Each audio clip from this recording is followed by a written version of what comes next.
आइए अब हम कबीर की चौथी साखी पढ़ते हैं। पखा पकी के कारणे सब जग रहा बुलान, निरपक होय के हरि भजे सोई संत सुजान। अर्थात ये संसार के लोग वह पक्ष विपक्ष में, अर्थात ये तेरा, ये मेरा, ये उसका, जाति धर्म क्षेत्र के आधार पर भेदभाव करते हैं। पूरा संसार इसी भेदभाव में लगा रहने के कारण, इस पक्ष विपक्ष में पड़ने के कारण पूरा संसार है वह भ्रम में है। सब जग रहा बुलाना, अर्थात सारा संसार है इस बुलावे में है। निरपक होय के हरि भजे, अर्थात जो निष्पक्ष होकर ईश्वर की सच्ची आराधना करता, अपने अहंकार मतभेद को त्याग कर, सोई संत सुजान, वही है वह सच्चा संत व्यक्ति है, वह कहलाता है। निश्चय ही इसके अंतर्गत हमें यह बताया गया है कि व्यक्ति को है, कभी ने यह सीख दी इसमें कि व्यक्ति को किसी भी पक्ष विपक्ष में नहीं पड़ना चाहिए, बल्कि निष्पक्ष रहना चाहिए। निष्पक्ष रहकर ही व्यक्ति अहंकार से मुक्त हो सकता है, और यही एक सच्चे संत की पहचान है। यहाँ पर पखा पकी शब्द का अर्थ है पक्ष विपक्ष, और बुलान का अर्थ है भ्रम में, निरपक का अर्थ है निष्पक्ष, और सोई का अर्थ है वही संत। यहाँ पर कभी ने जहाँ कहीं भी संत शब्द का प्रयोग किया है, इसका अर्थ है सज्जन व्यक्ति, और सुजान का अर्थ है सज्जन।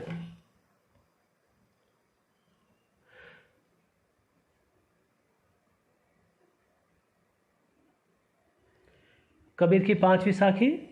हिंदू मुआ राम कही, मुसलमान खुदाई, कहे कबीर सो जीवता, जो दूहों के निकटी न जाए। इसमें भी वही कि हिंदू है अपने राम नाम का उच्चारण करते करते मर गए, और मुसलमान है वो खुदा को पुकारते पुकारते, अर्थात किसी को ईश्वर की प्राप्ति नहीं हुई, क्योंकि इनके अंदर अहंकार और मतभेद था। जब व्यक्ति अहंकार और मतभेद में रहता है तब तक वह ईश्वर की प्राप्ति नहीं कर सकता है। कबीर कहता है कि जो व्यक्ति इस भ्रम से हट जाता है, निष्पक्ष रहता है, वास्तव में वह ईश्वर की भक्ति को पहचान लेता है, ईश्वर के रूप को पहचान लेता है, और इन दोनों का जो अलग अलग रूप है उसके मन से मिट जाता है और वह अमर हो जाता है। इस दोहे में कवि ने यह बताया कि उस समय समाज में फैले हिंदू और मुसलमानों के आपसी भेदभाव का वर्णन किया है। कवि के अनुसार उस समय समाज में हिंदू तथा मुसलमानों में एक दूसरे के प्रति काफ़ी द्वेष था।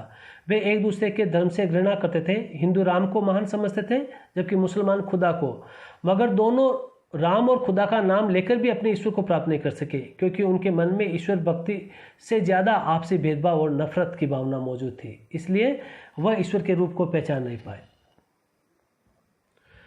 मुआ का अर्थ है मृत्यु को प्राप्त हो जाना, दो का अर्थ है दोनों, और निकटी का अर्थ है पास में। कबीर की छठी साखी।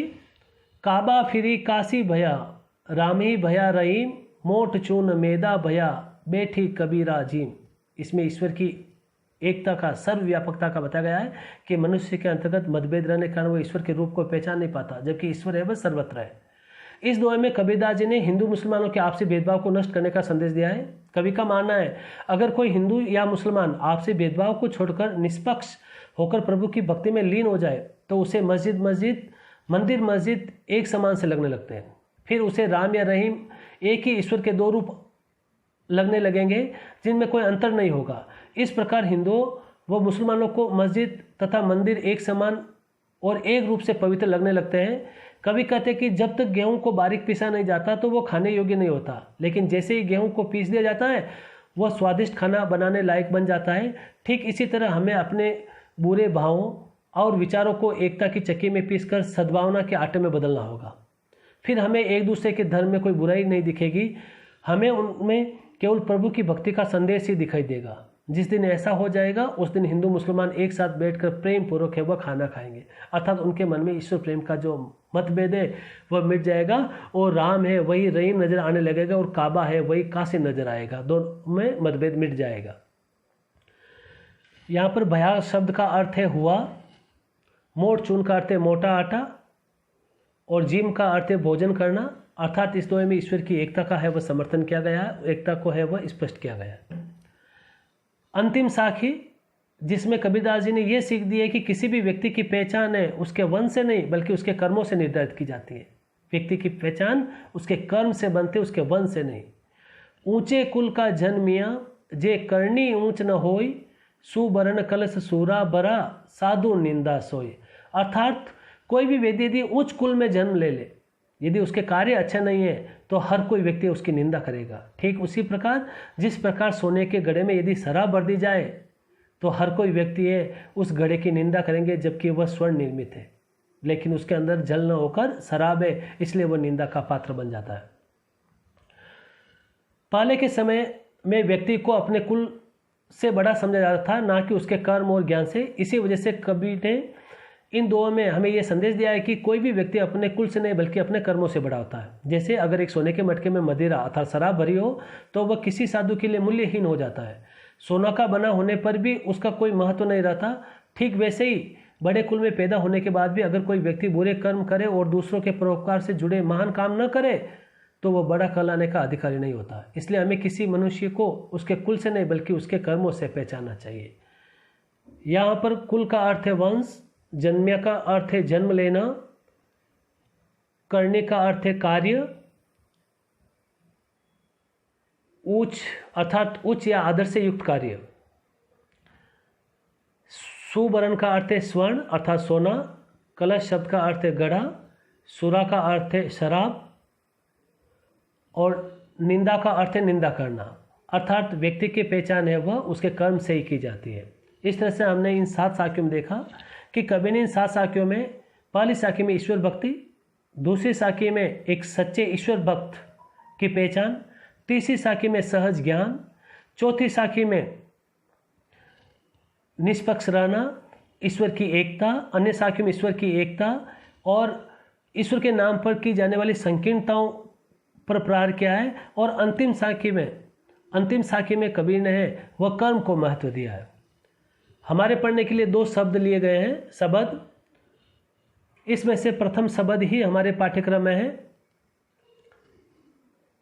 मोको कहाँ ढूंढे बंदे, मैं तो तेरे पास में, ना मैं देवल ना मैं मस्जिद, ना काबे के लाश में, ना तो कोने क्रियाक्रम में, न ही योग वैराग में, खोजी होई तो तुरते मिलियो पल भर की तालाश में, कहे कबीर सुनो भाई साधो सब श्वासों की श्वास में। इस शब्द में कबीर ने ईश्वर की सर्वव्यापकता को बताया कि ईश्वर है वह सर्वत्र है, कण कण में व्याप्त है।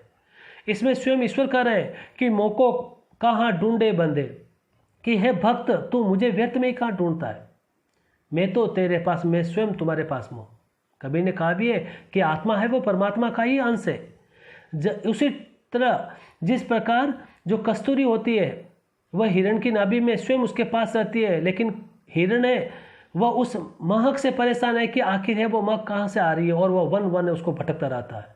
ठीक इसी प्रकार मनुष्य ईश्वर को जाने बगैर अपने अज्ञान के कारण वह उसको तीर्थ यात्राओं में अन्य जगह है वह खोजता रहता है।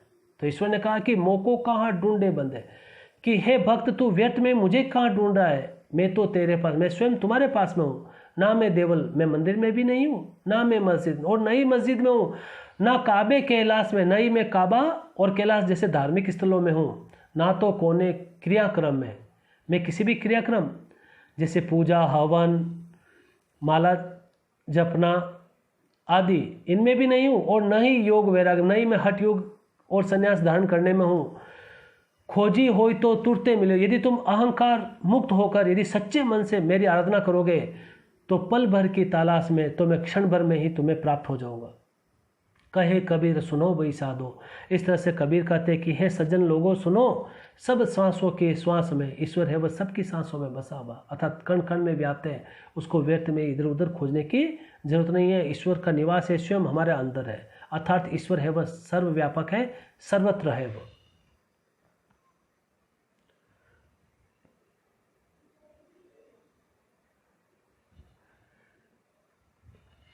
इस शब्द में मोको शब्द है जिसका अर्थ है मुझे, और ये स्वयं ईश्वर के लिए प्रयुक्त हुआ है क्योंकि इस शब्द में ईश्वर खुद कह रहे हैं अपने भक्तों को।